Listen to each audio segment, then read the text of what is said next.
Ren. It's not about performance. It's your attitude. Troy Maddox said it the way people comment on the weather light. Practiced. Almost bored. He straightened his tie as if this were a minor adjustment to the day. Not a termination. HR sat beside him. Hands folded. Eyes trained on the polished glass table. The room was too clean. Too white. Too quiet. A place designed to make decisions feel antiseptic. I didn't argue. I didn't list metrics or wins. I asked one question. Is that the official reason Troy didn't blink? Yes. Attitude problem. I want to emphasize one thing. This story contains dramatized elements and uses narrative tools, including AI assistance, to convey emotional and educational insight about workplace realities. If this isn't something you'd like to continue listening to, please feel free to pause, get some rest, and look after your well-being. I had spent 6 years as senior compliance and risk lead, the final signature before banks. Regulators and partners accepted our numbers as truth. I signed what mattered. I refused what didn't hold. I slowed deals when language got slippery. That made rooms uncomfortable. Apparently, discomfort now qualified as a defect. Troy is the CEO, and he was everything I wasn't. Young, decisive, obsessed with velocity. He talked about moving fast and breaking friction, about trusting instinct over process. He hated pauses. He hated footnotes. He especially hated people who asked the same question twice when the answer felt convenient the first time. He once joked that my job was to tap the brakes. Today, he called it an attitude. HR slid the termination packet across the table. No performance notes, no warnings. Just a neat paragraph about separation and a box for acknowledgement. I smiled, not because I was relieved, because I understood the choice they'd made. I signed, dated, and pushed the papers back. No one asked why I was smiling. HR turned her laptop toward herself. I caught the screen as her fingers hovered. Hesitated, then backspaced once. She typed again. Slower this time. Reason for termination. A drop-down expanded. She selected it, swallowed, and clicked save. The words locked into place. Cause behavioral jack attitude. For a brief second, the room felt warmer, not because anything was resolved, but because a word had been chosen. And words, I knew, had consequences. How are you feeling right now? Stories like this can stir up old memories if it helps. Maybe take a moment later to water a plant or bring a bit of green into your space. Where are you listening from today? Stay with me and consider subscribing. This is where the story starts to shift. And what happens next is anything but quiet.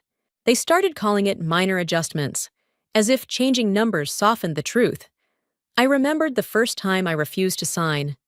The report had been polished, language smoothed, risks buried under optimistic phrasing. I flagged it and sent it back.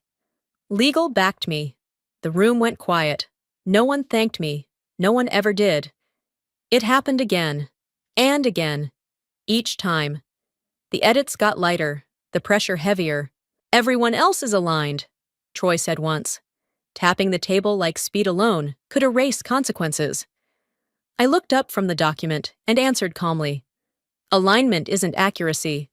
The smile on his face tightened. That was the moment I felt the air change. After that, meetings moved without me. Calendar invites disappeared. Strategy sessions happened behind closed doors. Then decisions arrived fully formed, wrapped in urgency.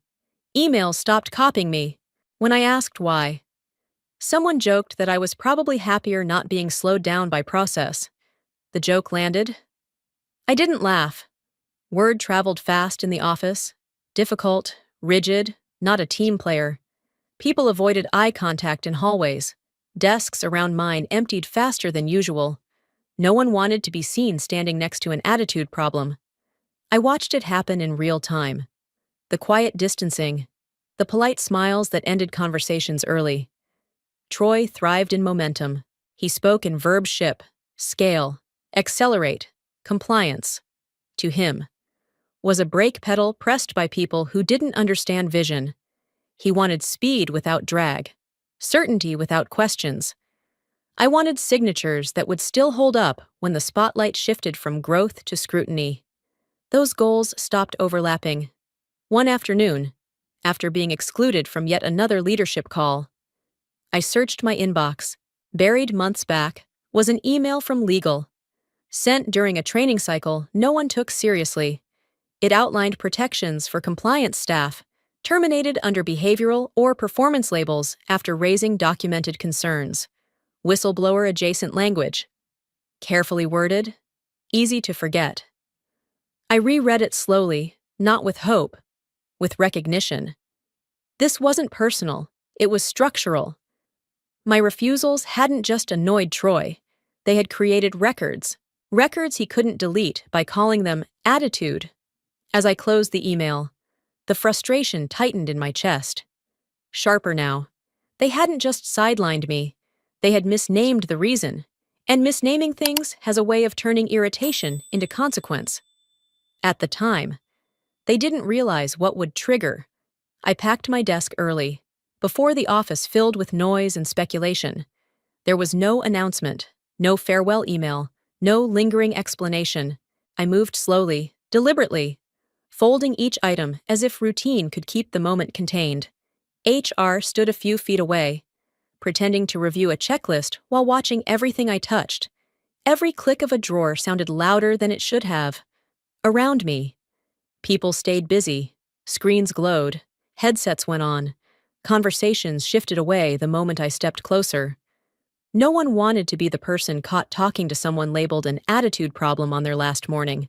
I didn't blame them. Silence spreads faster than gossip when fear does the explaining. I didn't take documents.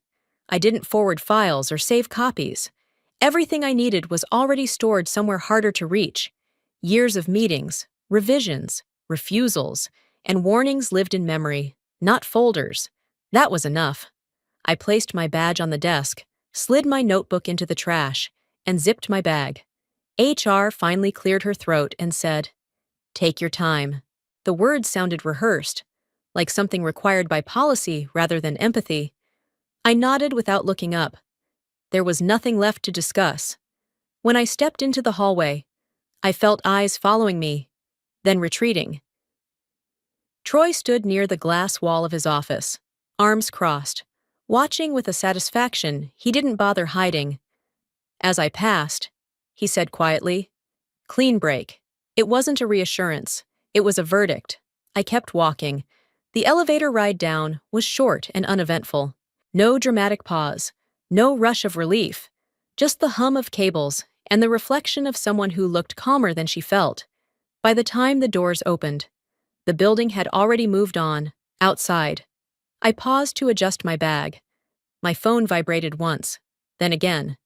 An automated message, system generated, stamped with the company logo I had helped protect for years.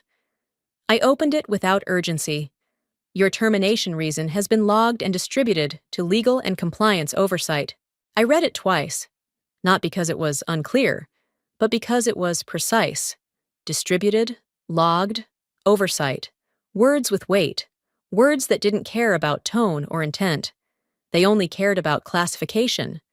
I locked my phone and slipped it into my pocket. The morning air felt sharp, honest. I didn't smile this time. I didn't need to. Silence isn't empty when it's holding something, and as I walked away, I understood that nothing had followed me out of that building except procedure. Everything else was already in motion. They would soon learn that systems remember choices long after people convince themselves those choices are finished. For good. I didn't call a lawyer.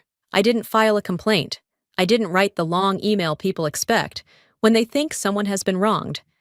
I stayed home, made coffee, and let the quiet settle. After years of reacting to urgency, stillness felt deliberate, almost clinical, from the outside. Nothing appeared to be happening inside the company. However, the system had already noticed my absence. Termination reason codes matter when a compliance officer is removed for behavioral causes. Protocols activate without asking permission. I've learned something about organizations. They don't feel guilt or loyalty. They respond to inputs. The moment my termination was logged as attitude-related, An automated review pathway opened. Independent legal review. No discretion, no emotion. Legal teams don't investigate people. They investigate documents. My old reports resurfaced. Every version I signed. Every version I refused. Notes I had added months earlier were reread without commentary. Context returned. Questions followed. Troy had no idea. He was still operating under the assumption that silence meant resolution. I disagree with that assumption. In my experience, silence usually means a process has begun somewhere you can't see yet. This is where my view may differ from yours. I don't believe justice always arrives loudly. Sometimes it arrives as a checklist. If you've ever watched a system respond after you stepped away, you know what I mean. I'd be curious to hear how you see it. While I waited, a misdirected email did its quiet work. It wasn't meant for Troy. Someone forwarded it without checking recipients. The subject line was short and procedural, the kind executives usually ignore. Temporary hold, risk review. That was all it said. By the time Troy opened it, the system was already ahead of him. It didn't care about tone. It only cared about classification, and classification had been decided. I sat at my kitchen table and closed my laptop. Nothing for me to do now. The machinery runs on sequence, not persuasion. When people ask why I stayed calm, this is the answer. If you're listening and you've been labeled difficult for asking necessary questions, you're not alone. Systems notice patterns even when people pretend not to. Feel free to share your thoughts in the comments. What do you think actually happens after someone is pushed out for now? I waited. Not anxiously, just aware. Somewhere inside the company, procedures were unfolding without commentary. That kind of movement doesn't announce itself. It simply advances. And once it starts, stopping it requires more than confidence or authority. It requires explanations. Those, I knew, would soon be in very short supply. That realization settled quietly, heavier than anger, and far more difficult to reverse later. A single request moved through legal, phrased in careful language, flagged as routine. A major deal, one Troy had been bragging about for weeks, was placed on temporary hold to revalidate sign-off authority. Nothing accusatory, nothing emotional, just a pause. Troy didn't handle pauses well. I wasn't there to hear the call, but I knew the cadence. His voice sharp, controlled at first, then louder. "This is procedural nonsense," he snapped, demanding names, timelines, exceptions. Legal didn't raise their voices. They never do. They responded the way rules respond when challenged. "It's mandatory," they said. "We didn't write the rule." That sentence carries a particular weight. It means there's no argument to be had, only compliance. Troy pushed anyway. He always did. But momentum doesn't override structure, no matter how confidently you say the words. From my side of the silence, the feeling was unfamiliar, not relief, not triumph, something steadier, the kind of satisfaction that comes from watching cause finally meet effect without your involvement. I hadn't asked for this. I hadn't initiated it. I had simply stepped away, and the system had continued exactly as designed. The hold expanded. Revalidation meant retracing every approval line connected to the deal. Legal needed confirmation that authority hadn't been compromised by my departure. That question didn't accuse anyone. It simply existed. And unanswered questions are enough to stop transactions cold.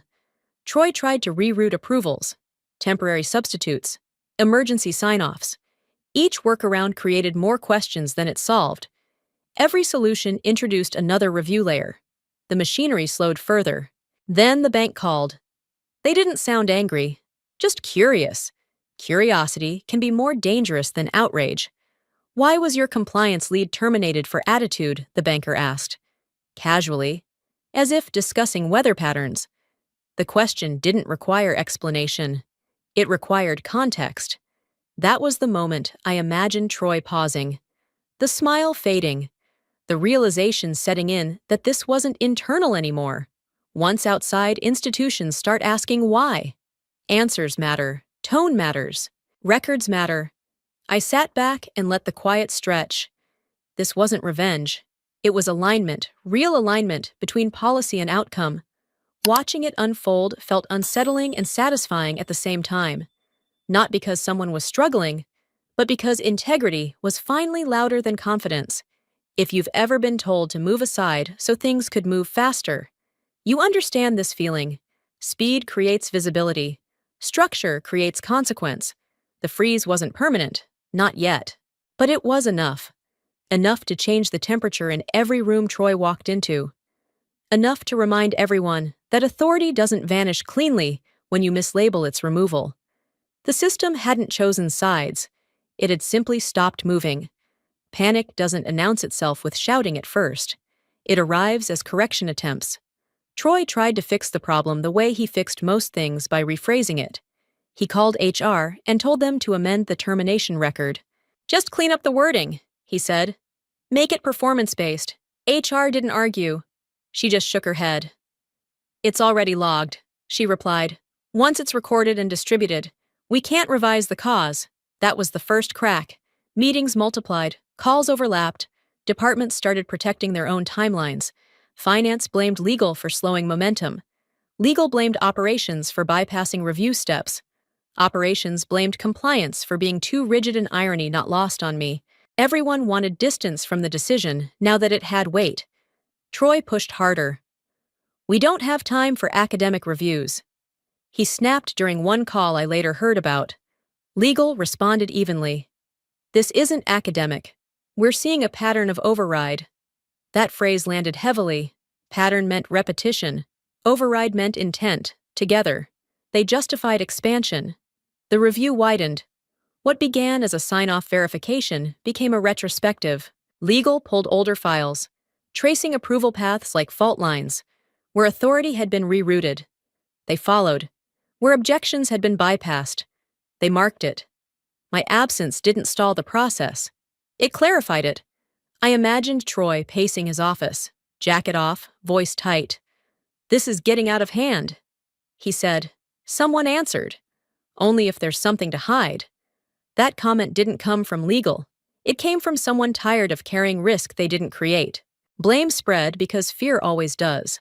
Managers reviewed old emails. Directors asked whether exceptions had been documented. HR fielded quiet questions about exposure. No one asked how I was. That part was expected. Then the red flags appeared, not metaphorical ones. Actual markers in the system. One report I had refused to sign months ago. Over language that minimized regulatory exposure was escalated. A bright indicator appeared beside it. Unresolved risk. That label changed the tone instantly. It meant the concern hadn't expired with my departure. It meant someone had known and moved forward anyway. I didn't need to be there to feel the tension spike. Resistance only tightened the net. Every attempt to minimize the issue generated another data point. Every raised voice became a record. Panic in tailored suits looks composed until it isn't, from where I stood. The pressure felt contained but deliberate. This wasn't collapse, not yet. It was compression. And compression, applied long enough, forces truth to the surface whether anyone asks for it or not. The board meeting happened without ceremony, but it carried more weight than any announcement I had ever attended. By the time it started, the story of my departure had already reached people who understood implications better than emotions. I wasn't in the room, but my name was. The board asked Troy directly. Without preamble, why remove the only person who objected? That question didn't accuse, it clarified. Objection implies awareness, and awareness carries responsibility. Troy tried to answer, then stopped. I've replayed that silence in my head. To me, it revealed his attitude more clearly than any email. He didn't remove me because I was wrong. He removed me because dissent slowed him down. Speed had become his metric of leadership. When the board pressed for rationale, he had none that survived scrutiny. Legal filled the gap. They explained, calmly, that terminating a compliance officer for behavioral reasons after documented objections removed the company's safe harbor protections. That wasn't opinion. It was statute and policy. In that moment, Words stopped being internal language and became external evidence. I'm curious what you think. Was this arrogance, impatience, or simple fear of being challenged? Feel free to share your perspective. Back in the meeting, the board didn't argue with legal. They asked for timelines, exposure, and next steps. Troy listened, nodding, but the confidence he wore so easily was gone. Safe harbor had protected them before. Now it was gone because of a choice. Mine. The logic was complete. From that point on, every conversation would be measured against that absence. Once words become evidence, there's no way to outrun them. They follow process, not confidence, and process doesn't forget. That understanding settled in like a final calculation. Nothing emotional remained, only math. The board adjourned, knowing exactly where responsibility lived. So did I. It wasn't loud justice, but it was precise. Precision is what systems respect. And respect. Once lost at the top, cascades downward fast. I watched it begin. The consequences were no longer hypothetical. They were scheduled. What came next wouldn't require my voice at all. The system already had everything it needed. All it asked for was time. Time, I had learned, is far less forgiving than anger. As I closed the day, I understood the shift was irreversible. Evidence had replaced narrative. From here on, leadership would be tested by consequences alone. That is where truth usually wins. Quietly, without asking permission, and without mercy for excuses. Only results remained. Nothing else mattered. Then, the collapse didn't arrive with headlines or raised voices. It came as a notification. Then another, each phrased politely enough to sound temporary. The major deal Troy had built his quarter around was officially postponed. Its status changed to indefinite, without explanation beyond process. No accusations, no deadlines, just absence. Partners began stepping back in careful language. Emails arrived marked urgent but written cautiously, citing concerns pending governance clarity. That phrase appeared everywhere, neutral and devastating. It meant trust had paused. It meant no one was willing to proceed without understanding who had been making decisions and why objections had been removed.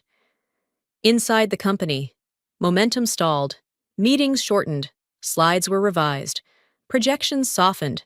No one said collapse out loud, but everyone adjusted their posture as if weight had shifted. Troy still attended calls, still spoke confidently, but authority had narrowed. The power to sign, to approve, to finalize had been suspended until further notice. That was when the board acted. Not publicly, not emotionally. They restricted his signing authority, citing ongoing review. It wasn't a demotion. It was containment, Troy argued. Of course. He framed it as temporary, procedural, overcautious. The board listened and moved on. Containment doesn't require agreement. I watched from a distance, calm but attentive. There was no satisfaction in this stage, only confirmation. Systems don't collapse explosively when challenged correctly. They fold inward, conserving what remains while exposing what can't be defended. That's what I saw happening now. Then the call came. A board member I respected spoke carefully. "We're not asking you to return as an employee," she said. "We're asking whether you'd consider an independent advisory role." The words landed softly, but they carried meaning. Independence meant leverage. Advisory meant boundaries. I didn't answer immediately, not because I was tempted, but because I understood the timing. This wasn't reconciliation. It was necessity. The board needed credibility restored without reopening internal dynamics. I represented process without allegiance. That mattered now. I declined. Politely, not permanently, but for the moment. The silence that followed felt earned. I wasn't interested in stabilizing what had yet to fully reveal its fractures. Letting a system complete its own reckoning is sometimes the most responsible choice. As the week closed, the company looked intact from the outside. No press, no leaks. But inside, confidence had thinned, authority had been questioned, decisions were deferred. That is what quiet collapse looks like. It doesn't ask for attention. It doesn't seek blame. It simply removes certainty and leaves people facing the structures they assumed would always support them. From where I stood, the fall was already complete. It just hadn't finished settling yet. The call came in the late afternoon, after the noise of the day had thinned. I recognized the number immediately, though I hadn't saved it. Troy Maddox didn't sound like himself. His voice was slower, measured, careful in a way I had never heard before. "We may have misjudged your tone," he said, pausing slightly before the last word, as if testing whether it would hold. I let the silence sit. Then I answered, evenly, "You didn't misjudge my tone. You just didn't like what it meant." He exhaled, a sound halfway between frustration and restraint. He spoke about pressure, timing, how difficult leadership could be when everyone wanted certainty and no one wanted delay. I listened without interrupting. This wasn't a negotiation. It was a recalibration. He suggested a return, not directly, carefully, framed as a reset, an opportunity to move forward. He said the company needed stability. He didn't say they needed me, but the implication was clear enough. "I'm not coming back." I replied, not cold, not angry, simply final. There was another pause. He asked why. Genuinely this time, I thought about it before answering. "Because returning would turn accountability into forgiveness," I said. And those aren't the same thing. That was the moment the balance shifted. Power doesn't always announce itself when it changes hands. Sometimes it's visible only in what someone can no longer ask for. Troy thanked me for my honesty. The phrase sounded unfamiliar coming from him. After the call ended, I sat quietly, letting the weight of it settle. I wasn't triumphant. I wasn't relieved. I was clear. That clarity felt heavier than anger ever had. A few days later, I learned what the call had preceded. The board had met privately. No agenda circulated. No minutes shared. When it ended, Troy had been asked to step down. The language was respectful, conditional, corporate, but the result was absolute. He hadn't been removed for the deal, or for the freeze, or even for firing me. He was asked to resign because confidence had eroded, and leadership without confidence is just noise. I didn't celebrate when I heard. I didn't need to. Quiet power doesn't seek confirmation. It recognizes sequence. The company would recover in time. Structures always do. But the lesson would remain, embedded where it mattered most. Authority can dismiss people. Systems remember why. As for me, I went on without looking back, not because I had won, but because nothing was left unresolved. Silence had done its work, and in that silence, the truth had been loud enough to change everything, without asking permission, without raising its voice, and without leaving fingerprints behind. That, to me, is what real authority feels like. It doesn't argue, threaten, or persuade. It waits, observes, and allows consequences to complete their own logic. When the outcome arrives, it feels inevitable, not dramatic. That kind of ending stays, long after conversations have already ended. I didn't rush into the next role. I chose it carefully, the way people do after they've learned what misalignment actually costs. The organization that reached out wasn't louder or bigger. It was quieter, steadier, and deliberate about one thing: compliance sat at the same table as leadership, not in the hallway outside waiting to be called. On my first day, the CEO asked questions and waited for answers. No one joked about speed. No one rolled their eyes when risks were raised. Disagreement wasn't treated like friction. It was treated like information. For the first time in a long while, my work felt preventative instead of reactive. That difference mattered. Back at my old company, word traveled the way it always does, not through press releases, but through pauses and careful phrasing. Company learned a hard lesson about attitude. Someone wrote in an internal thread that found its way to me. It wasn't meant as an apology. It didn't need to be. Lessons that stick rarely come wrapped in sentiment. I thought about Troy then, briefly, without anger. His mistake wasn't cruelty. It was confusion. He believed leadership meant eliminating resistance instead of understanding it. The system corrected that belief without my involvement. And in doing so, restored something quieter than victory: justice. I've learned. Doesn't always look like vindication. Sometimes it looks like alignment finally happening after damage has already been done. Sometimes it looks like walking into a room where your presence isn't tolerated, but expected. As I settled into my new role, the tension I'd carried for years released its grip, not because I'd been proven right, but because the argument was over. The outcome spoke for itself.